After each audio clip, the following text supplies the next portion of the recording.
मेरा नाम सुनैना है और मैं एक हाई क्लास फैमिली से बिलोंग करती हूँ। मेरे पिताजी एक मालामाल व्यापारी हैं जो हमेशा मेरी हर इच्छा को पूरा करते रहते हैं। मेरी माँ भी बहुत ही सुंदर और शांत स्वभाव की महिला है, लेकिन मेरे अजीब व्यवहार ने मुझे एक अलग ही लोकप्रियता दी थी। मैं कोई इतनी बिगड़ी हुई लड़की नहीं थी कि लड़कों के साथ अय्याशी करती या फिर कोई गलत काम करती थी। बस मैं अमीर परिवार की होते हुए भी तमीज़ नहीं थी। मेरे बिहेवियर में बदतमीजी झलकती थी। वैसे भी कहते हैं कि लोग जितने अमीर होते हैं उतने ही घमंडी होते हैं, क्योंकि उन्हें अपने पैसे पर घमंड होता है। पर मुझे पैसे से बिल्कुल भी घमंड नहीं था। बस मुझे मेरे हालातों ने घमंडी बनने पर मजबूर कर दिया था।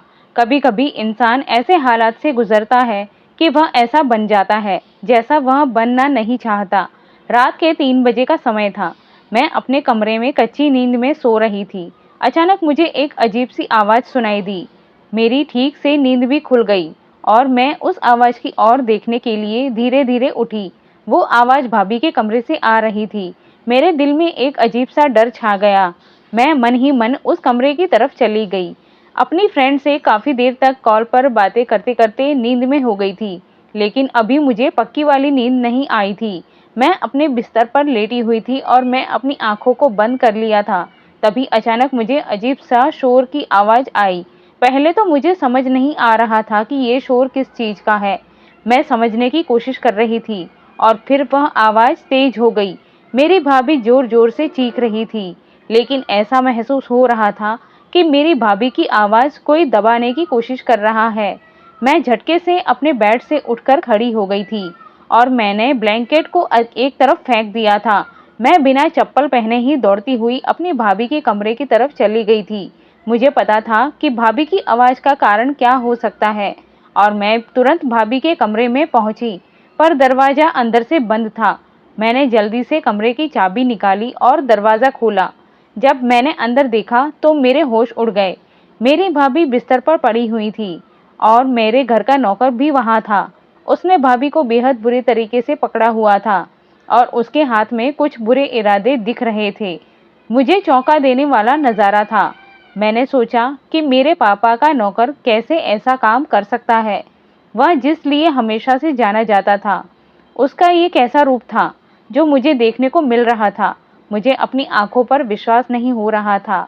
ये सब कुछ क्या हो रहा है और मैं अपनी आंखों से क्या देख रही हूँ। मेरी भाभी बिस्तर पर पड़ी हुई थी और मेरे घर का नौकर, जो कि मेरे पापा का वफादार नौकर में शामिल होता था, वह मेरी भाभी के ऊपर चढ़ा हुआ था। भाभी को पूरे तरीके से अपने बस में कर रखा था।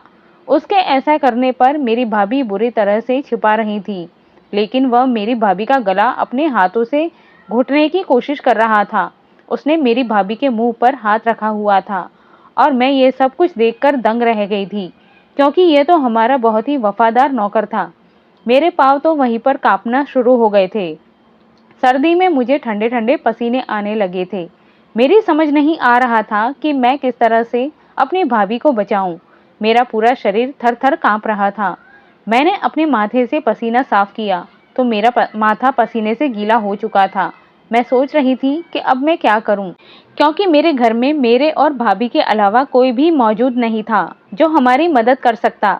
हमारा नौकर सतीश एक लंबे और चौड़े कद वाला था। उसकी आंखों में उस दिन कुछ अजीब सी चमक थी, जैसे कि उसने किसी अनजानी चीज का पता लगाया हो। मैं समझ गई थी कि कुछ बुरा होने वाला है, लेकिन मेरी भाभी ने मुझे रोकने की ताकत नहीं थी। हमारे बंगले में कोई नहीं था और मैं और मेरी भाभी अकेले थे। जब सतीश ने मेरा हाथ पकड़ा, मैंने उससे कहा कि मुझे छोड़ो, लेकिन उसने धक्के देकर मुझे दूसरे कमरे में ले गया। मेरी भाभी ने मुझे बचाने की कोशिश की, लेकिन वह भी बेसमझी में फंस गई। सतीश ने भाभी को बिस्तर पर गिरा दिया और उसके साथ बुरे तरीके से पेश किया। मैंने भागने की कोशिश की, लेकिन उसने मुझे पकड़ लिया और रस्सी से बांध दिया। मैं उसके कब्जे में थी, बेहोश होने के करीब थी। उसने मुझे डराने के लिए भूते वाली नजरों से मुझे देखा। मेरे दिल ने धड़कनें बढ़ गई थी और अंदर एक अजीब सी भयानकता फैल गई थी। शर्म नहीं आती? तुम हमारे साथ ये सब कुछ क्या कर रहे हो? तुम्हें मेरे पापा ने गरीब समझकर हमारे घर में रहने के लिए जगह दी, तुम्हें अपना बेटा समझा, लेकिन तुम उसका यह सिला दे रहे हो। मेरे पापा ने तुम्हारे हमेशा ख्याल रखा है और अब तुम अपनी असलियत दिखा रहे हो।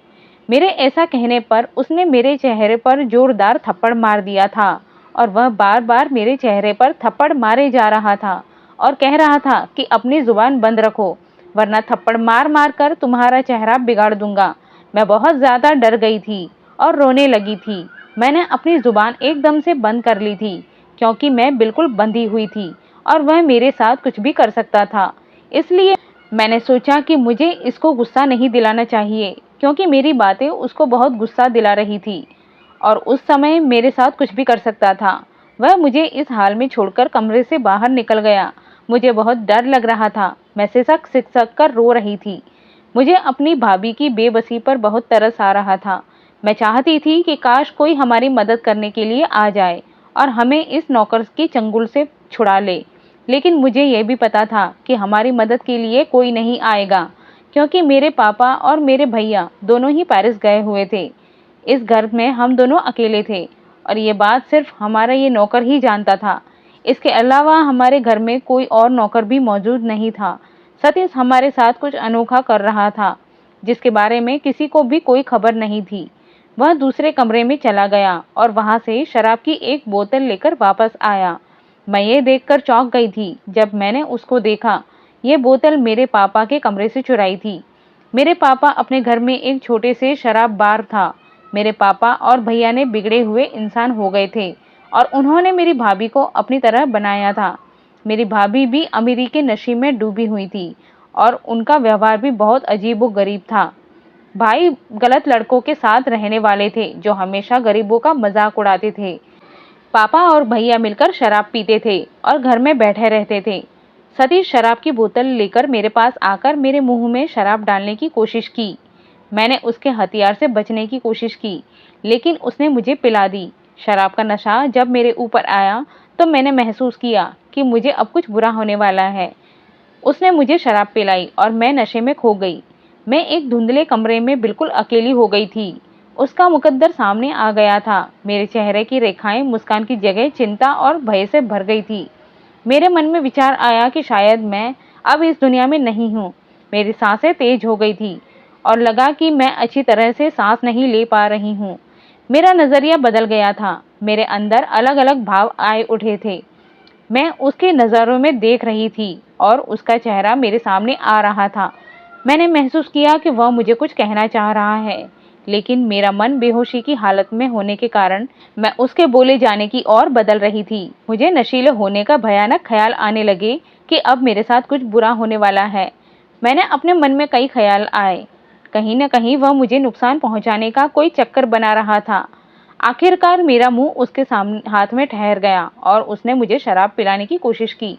मुझे लगा कि मेरा जीवन अब हाथ से निकल गया है और मैं अपने बुरे कर्मों का परिणाम भुगत रही हूँ। मेरे लिए एक बड़ा झटका था क्योंकि सतीश ने हमारे हमेशा परिवार का सम्मान किया था।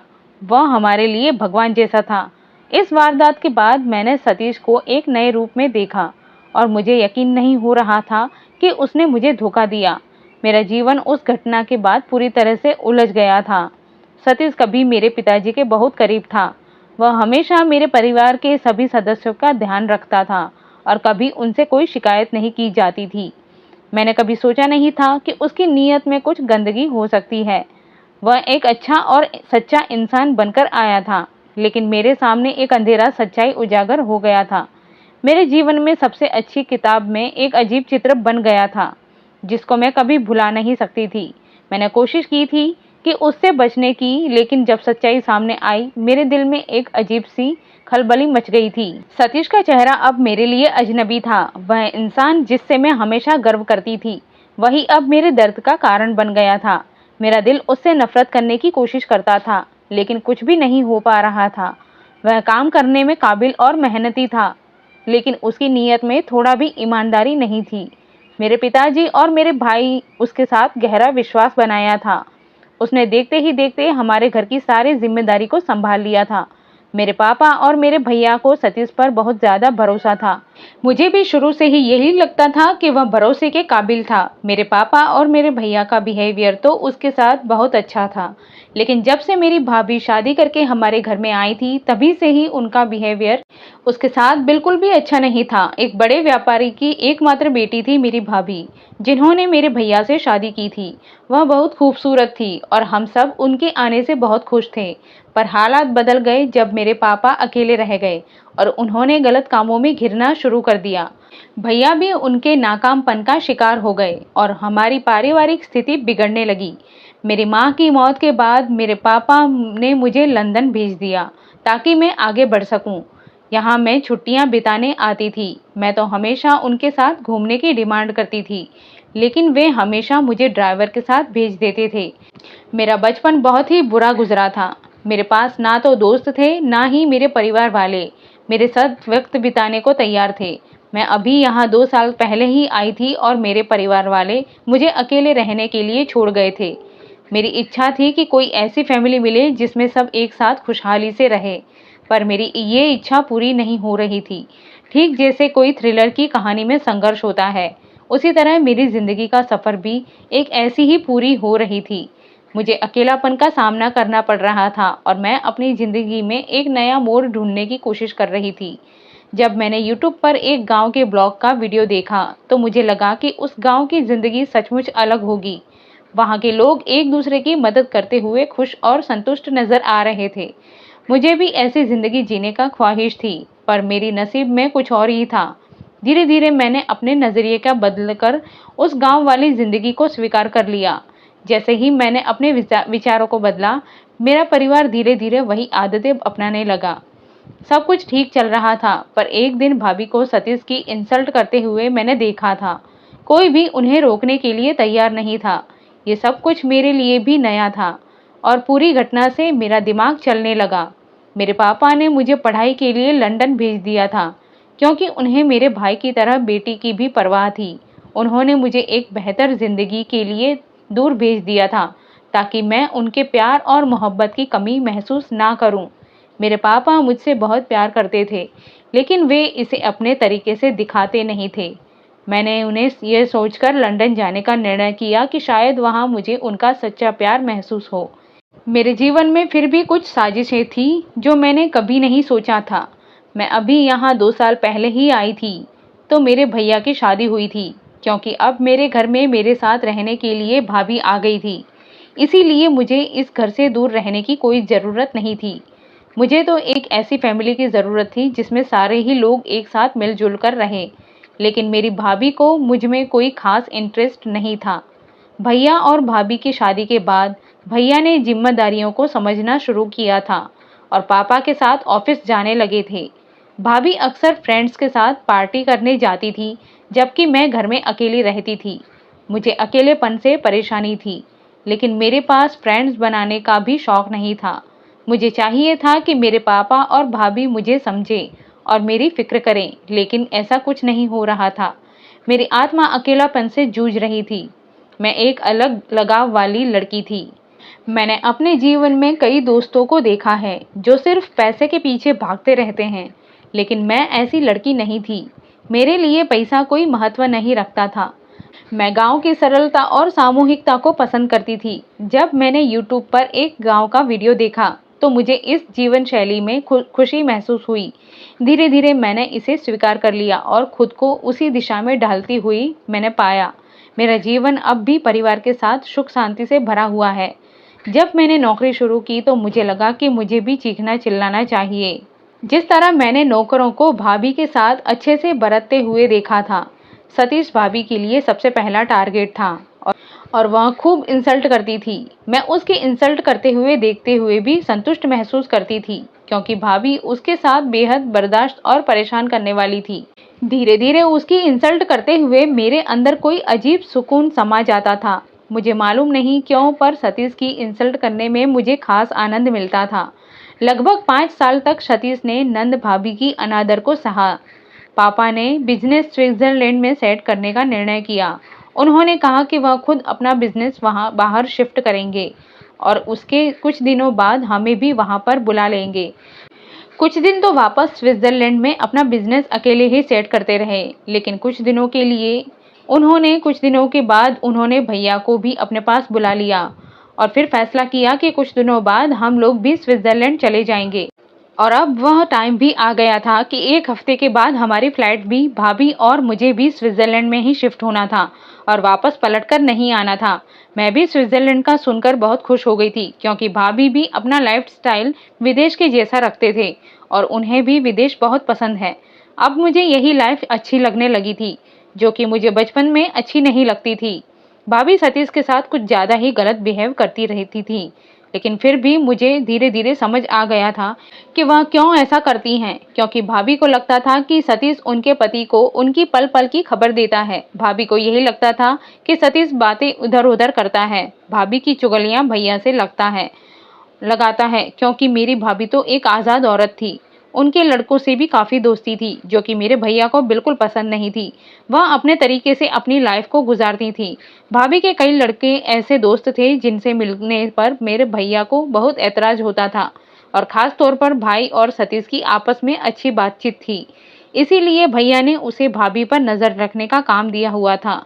यह बात भाभी को जब पता चली तो वो सतीश को किया करती थी, और फिर भाभी को देख-देख कर मैंने भी सतीश के साथ ऐसे बिहेव करना शुरू कर दिया। मैं भी उनको देख-देख कर उनके जैसी ही हो गई। घर में पीछे कौन आता है, कौन जाता है, मेरी भाभी से कौन मिलता है, कौन उनसे बातें करता है और कौन उनके कमरे तक आता है, ये सारी बातें सतीश भैया को बताया करता था। उसने भैया के कहने पर भाभी पर कड़ी नज़र रखी हुई थी। पहले तो मेरी भाभी को इस बारे में कुछ पता नहीं था। ये सब करना सतीश का काम है और वह उनकी जासूसी कर रहा है। लेकिन जब उनको इस बारे में पता चला तो वह हर टाइम सतीश को तंग करती रहती थी और चाहती थी कि किसी तरह से तंग आकर सतीश हमारे घर को छोड़कर चला जाए। अब जबकि वह बचपन से ही हमारे घर में रहा था, उसका हमारे घर के अलावा कोई दूसरा सहारा नहीं था, तो इसीलिए वह अपना घर छोड़कर किसी हाल में भी नहीं जा सकता था। अब हमारे जाने में 1 हफ्ता बाकी रह गया था। यहाँ पर सिर्फ सतीश ही नौकरों के साथ रुकने वाला था। हम अपने इस बंगले को बेच नहीं रहे थे, लेकिन परमानेंट शिफ्ट स्विट्जरलैंड में ही हो रहे थे। हमारा इंडिया आना होता तो हमने सोचा था कि हम अपने बंगले में ही ठहरेंगे। जैसे जैसे हमारे जाने के दिन करीब आ रहे थे, हम दोनों हाथ धोकर सतीश के पीछे पड़ गए थे, क्योंकि सामान की पैकिंग चल रही थी और सतीश बहुत सारी गलतियां कर रहा था, जिस पर हम दोनों सतीश पर बरस पड़ते थे। अब शायद सतीश का सब्र का बांध टूट चुका था। वह हमारे जाने में 3 दिन रह गए थे और 3 दिन बाद हमारी फ्लाइट थी। लेकिन इससे पहले मैंने महसूस नहीं किया था कि सतीश किसी बहुत गहरी सोच में खोया हुआ है। वह एक रात थी जो हमारी बर्बादी की रात थी। पता नहीं ये सब कुछ सतीश के दिमाग में कैसे आया। हमें पता नहीं था कि क्या प्लानिंग करने के इंतजार में है। वह अपनी प्लानिंग कर चुका था और उस पर ध्यान देना शुरू कर दिया था। उसने उसे रात भर सारे नौकरों को भेज दिया था, यह कहकर कि मालिक का हुक्म है कि जब घर के सारे लोग छोड़कर चले जाएंगे, क्योंकि मालिक की फैमिली 3 दिन के बाद घर को छोड़कर जाने वाली है, जब तक तुम लोगों की छुट्टी है, क्योंकि अब घर में कोई काम नहीं होगा। इस घर में सिर्फ साफ सफाई का काम ही होगा, जो हफ्ते में सिर्फ 1 बार ही हुआ करेगी। जब फैमिली के सारे लोग चले जाएंगे तब तुम लोगों को यहाँ पर बुला लिया जाएगा साफ सफाई के लिए। तब तक मैं भी कुछ दिनों के लिए अपने किसी दोस्त के घर रहने के लिए चला जाऊंगा। इस तरह 3 दिन पहले ही सतीश ने सारे नौकरों को और गार्डों को घर से बाहर भेज दिया था। अब इस घर में सिर्फ मैं और मेरी भाभी और सतीश ही रह गए थे और हमें कहीं बाहर नहीं जाना था। हम लोगों ने अपनी पैकिंग कर ली थी और हमने ये 3 दिन घर पर ही रहने का इरादा कर लिया था, क्योंकि इस घर में मुझे बहुत दिली लगाव था और मेरा दिल नहीं कर रहा था कि इस घर को छोड़कर जाऊं। लेकिन यही हमारी जिंदगी की सबसे बड़ी गलती साबित हुई थी। सतीश ने बहुत चालाकी के साथ अपनी पूरी प्लानिंग कर रखी थी। ऐसा उसने हम दोनों से बदला लेने के लिए किया था। इतने सालों का बदला वह आज रात हमसे लेने वाला था। उसने अपने प्लान पर कंसंट्रेट करते हुए सारे घर को अंदर से लॉक कर दिया था, ताकि हम में से कोई भी बाहर ना भाग सके और ना ही कोई बाहर का अंदर आ सके। उसने हमारे घर के लैंडलाइन कनेक्शन के तार भी काट दिए थे कि कोई फ़ोन ना कर सके। हालांकि हम लोगों के पास अपने पर्सनल मोबाइल भी थे, लेकिन फिर भी हमारे घर में ये फ़ोन मौजूद था। हमारे सो जाने के बाद नींद में ही शायद सतीश ने मेरी भाभी पर हमला कर दिया था। तभी तो मुझे भाभी की चीखों की आवाज़ सुनाई दे रही थी। वह हम दोनों की इज्जत को आज खराब करने पर तुला हुआ था। वह इतने सालों के बदले आज हमसे लेने वाला था। और वह शायद हम दोनों को मार देने का भी इरादा रखता था कि वह हमें जान से मार देगा। लेकिन जान से मारने से पहले वह हमारी इज्जत को अच्छे तरीके से खराब करके हमें इंसल्ट करना चाहता था। जिस तरह से हमने उसकी की थी, वह हमें हमारे किए की सजा देना चाहता था। वह हमें जिंदा रखकर हमें परेशानी पहुंचाना चाहता था, ताकि हमें एहसास हो कि हमने उसके साथ बहुत बुरा किया। वह मेरी भाभी को इस वाले कमरे में लेकर आया था जहां पर मैं बंधी हुई थी। उसने भाभी को भी कुर्सी पर बैठाकर उनके हाथ पैर बांध दिए थे। वह मेरी भाभी को जोर जोर से थप्पड़ मार रहा था और उन पर बहुत अत्याचार कर रहा था। वह भाभी के बाल खींच खींच कर उन्हें मार रहा था। भाभी कुछ नहीं कर सकती थी, दोनों हाथ पैर बंधे हुए थे और पीट पीट कर उनकी हालत खराब हो गई थी। वह बिल्कुल लाचार हो गई थी। वह बुरे तरीके से भाभी को मार रहा था। मैं थोड़े थोड़े होश में थी। मुझे थोड़ा सा दिखाई दे रहा था और यही बात करता जा रहा था कि तुम दोनों ने कितने सालों में मुझे जलील किया है। मैं कितने टाइम से तुम लोगों को बर्दाश्त करता चला आ रहा हूँ। आखिर मेरी भी कोई सेल्फ रिस्पेक्ट में नौकर था। इसका मतलब ये नहीं था कोई इज्जत नहीं है। मैं इज्जत से यहाँ पर काम करता हूँ।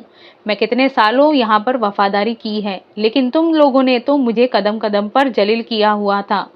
तुम जैसे अमीर लोग नौकरों के इंसान नहीं समझते, जबकि अब मैंने सोचा है कि तुम लोग यह देश छोड़कर जा रहे हो, तो क्यों ना मैं तुम्हारे साथ अपने बदले ले लूं।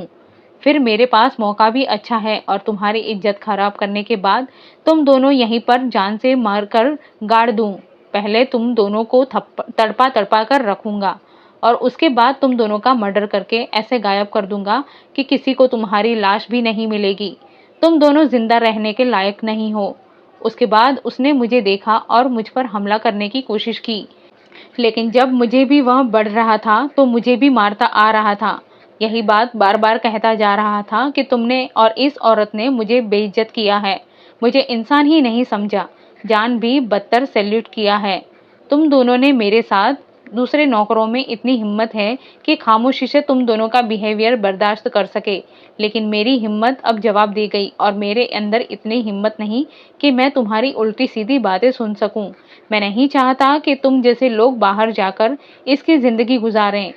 मैं यही चाहता हूं कि तुम लोगों को इतना बेइज्जत करूं और अपने सारे बदले ले लूं, और सबसे पहले तुम दोनों की इज्जत पर हमला करूंगा। इसके बाद तुम दोनों अच्छे तरीके से इस्तेमाल करने के बाद तुम दोनों को जान से मार दूंगा, और इसके लिए चाहे मुझे फांसी ही क्यों ना चलना पड़े। मैं फांसी चढ़ने के लिए तैयार हूँ, लेकिन जो कुछ भी इतने सालों में मेरे अंदर जमा हो चुका है उसको निकालना बहुत ज़रूरी है। मैं बेहोश हो चुकी थी और जब मेरी आँख खुली तो मैं अस्पताल में थी, और यह देखकर मैं हैरान थी कि मैं आज़ाद कैसे हो गई। मुझे तो लगा था कि मैं कभी दोबारा आंखें नहीं खोलूंगी। उसने मेरी भाभी का मोबाइल छीन लिया था और भाभी को कमरे में बंद कर दिया था, लेकिन भाभी का लैपटॉप, इसके बारे में तो उसे पता ही नहीं था। वह वहीं पर पड़ा हुआ था। मेरी भाभी ने न जाने किस हालत में लैपटॉप ऑन किया और मेरी भाभी वह प्लानिंग कर रही थी कि किस तरह सतीश से बचा जाए, और तभी उन्होंने लैपटॉप ऑन करके फेसबुक पर पोस्ट भेज दिया था कि हम पर हमला हो चुका है, प्लीज़ कोई हमारी मदद के लिए आ जाए। और फिर फेसबुक पर कुछ सेकंड में ही बहुत सारे लोगों के पास पहुंच गई थी और वहीं पुलिस को लेकर आ गए थे, और मेरे बेहोश होने से पहले पुलिस यहाँ पर पहुंच चुकी थी। भगवान का शुक्र था कि हम दोनों सही सलामत बच गए थे, क्योंकि मौके पर ही हमें बचा लिया गया था, वरना सतीश ने तो पूरा इरादा कर लिया था कि वह हमें मारकर हमारा नाम और निशान खत्म करने वाला था। जब मेरी तबीयत कुछ बेहतर हुई और मैं अस्पताल से घर वापस आई तो मेरे दिमाग की हालत बहुत अजीब सी हो रही थी, और ये खबर सुनकर भैया और पापा भी स्विट्जरलैंड से वापस आ गए थे। मेरे पापा ने मुझे देखकर रोने लगे थे और कहने लगे कि मेरी प्यारी बेटी को भगवान ने बचा लिया है। मैं तो इतने सालों से एक आस्तीन के सांप को पालकर बैठा हुआ था। मैंने उस घटिया इंसान पर आंख बंद करके भरोसा कर लिया था। मैं उस पर अंधविश्वास करता था, लेकिन मुझे नहीं पता था कि एक दिन भी ऐसा करेगा, मेरे भरोसे को चकनाचूर कर देगा। भगवान का शुक्र है मेरी बेटी और बहू की जान बच गई। भगवान ने तुम दोनों की इज्जत भी बचा ली हो तो अच्छा है कि मौके पर पुलिस ने आकर सतीश को अरेस्ट कर लिया, वरना वह न जाने तुम लोगों के साथ क्या क्या करता। शायद ये जिंदगी में पहली बार था कि मैं अपने पापा की आंखों से आंसू देख रही थी और उनके मुंह से ऐसे शब्द सुन रही थी। मैंने अपने होश में पहली बार उनको अपनी जुबान से भगवान का नाम लेते हुए सुना था और भैया और पापा का धन्यवाद कर रहे थे, क्योंकि भाई और पापा दोनों को ही इतने पैसे का घमंड था कि उन्होंने कभी भी यह नहीं सोचा था कि उनका ये सब कुछ कर देने वाला ही तो भगवान है। मैं आज उन लोगों को भगवान का शुक्रिया करते हुए अपनी आंखों से देख रही थी, वरना इतना पैसा होने के बावजूद भी मैंने कभी भी सारी जिंदगी लोगों को अच्छे शब्द बोलते हुए नहीं सुना था। ये पहला मौका था जब मैं इन लोगों को इतना भगवान के आगे गड़गड़ाते हुए देखा था। आज तो भाभी का बिहेवियर भी बहुत बदला हुआ था। वह बड़ी तरसती हुई नज़रों से मुझे देख रही थी। कंडीशन तो उनकी भी ठीक नहीं थी, लेकिन इस हादसे से उनका भी बिहेवियर नरम पड़ गया था। मेरे दिल को सुकून मिल गया था। मैंने सोचा मुझे भी भगवान का शुक्रिया अदा करना चाहिए, क्योंकि वह रात हमारी ज़िंदगी की ऐसी रात थी जिसने मेरी ज़िंदगी को पूरे तरीके से बदल कर रख दिया था। मैं जो अय्याशियों की ज़िंदगी गुजार रही थी और अपने भगवान से बहुत दूर थी, मैंने वह सब कुछ छोड़ दिया था। मैंने सोचा कि जिस भगवान ने मुझे नई ज़िंदगी दी है और जिस भगवान ने मेरी इज्जत की हिफाजत की है, मैं सारी ज़िंदगी उसे प्रार्थना करूंगी और अब से मैं पाप के रास्ते पर नहीं चलूंगी। सतीश तो जेल जा चुका था और उसकी सजा भी हो चुकी थी। मैंने सोचा कि मैं एक बार जेल जाकर सतीश से मिलती हूँ, इसीलिए मैं सतीश से मिलने के लिए चली गई। उसको देखकर मेरी आंखों में आंसू आ गए थे। मैंने उससे कहा कि सतीश, मुझे माफ़ कर दो। मैं और मेरी भाभी ने तुम्हारे साथ बहुत बड़ा गलत किया है, तुम्हारे साथ बहुत बड़ा शुल्क किया है और हमारे बुरे बिहेवियर ने तुम्हें आज इस लेवल तक पहुंचा दिया कि तुम हमारी जान लेने के लिए तैयार हो गए थे, कि तुम्हारी गलती थी और बहुत बड़ी गलती थी, लेकिन इसमें हम भी बराबर के हिस्सेदार हैं। हमने तुम्हें इस हाल में पहुंचा दिया कि तुम्हारी दिमागी हालत पर इतना असर पहुंचा कि तुमने हमसे बदला लेने के लिए इतनी बड़ी प्लानिंग कर ली। अगर हम तुम्हारे साथ अच्छे से चलते, तुम्हारा ख्याल रखते, तुम्हारी इज्जत करते, तो शायद तुम कभी हमारे साथ ऐसा नहीं करते। वक्त ने तुम्हें ऐसा बना दिया और हमारी हरकतों की वजह से तुम ऐसे बन गए। कई सालों तक तुमने हमें बर्दाश्त किया, लेकिन आखिर में तुम्हारे सब्र का बांध टूट गया और हम तुम्हारे जुर्म में बराबर के हिस्सेदार हैं। हमारे एक बहुत बड़ी मजबूरी होती है और हम एक बड़ी वजह होती है जिसको सुनने के लिए कोई भी तैयार नहीं होता। बस अपना फैसला सुना देता है कि जुर्म करने वाला मुजरिम है तो मुजरिम है, ये नहीं देखा कि जुर्म करने वाला इंसान किस वजह से मुजरिम बना, आखिर उसने ये सब कुछ क्यों किया। मुजरिम बनने पर उसे हम जैसे ही लोग मजबूर कर देते हैं।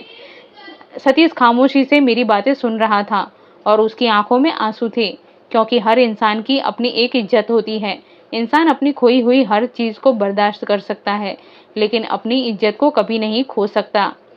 उसके जाने से भी बर्दाश्त नहीं होती और वह सर उठाकर दुनिया के लोगों के सामने चल सके।